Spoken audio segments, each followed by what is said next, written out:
Don't argue, ask questions.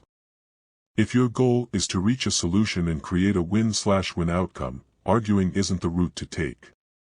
Instead, the best way to reach a collaborative conclusion is to ask questions. As the saying goes, it takes two to tango. Well, it also takes two to argue.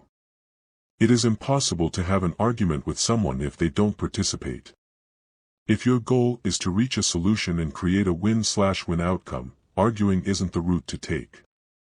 Instead, the best way to reach a collaborative conclusion is to ask questions. We are taught to ask questions in coaching so the other person can hear in their own words the solutions. In fact, it is said that coaches do not ask questions so they can hear the answer, but so the client can hear the answer. Questions allow the person to take ownership and responsibility for the solution. Although there are times, when coaching a client, that I already know the answer. It is more powerful to allow my client to come to it on their own in their own words. The same works in an argument. If all you want to do is argue, questioning isn't likely to be helpful.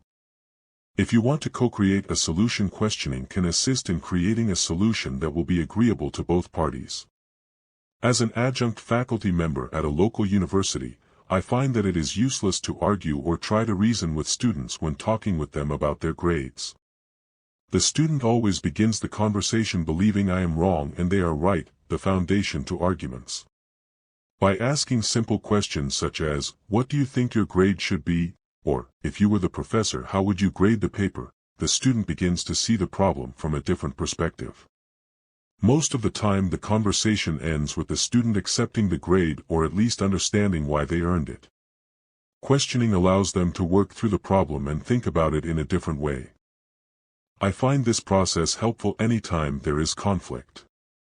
I found the process of asking questions to be extremely valuable when making a custom order at my local hardware store. I had followed the directions in the electrical department that advised me to take my custom order to the cashier and they would place the order, bill me and arrange for shipping. When I did that, the cashier was completely confused and called Gloria, the head cashier, over. Gloria proceeded to tell me that I was wrong and I would have to go to another department to place the order. I showed Gloria the instructions, but it was clear she wasn't interested.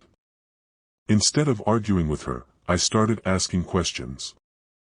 I started with the most important one, "Gloria, how are we going to resolve this?" I stayed calm and focused on the goal to get the order placed. Gloria wasn't happy about helping me. However, in the end I got what I wanted without arguing about it.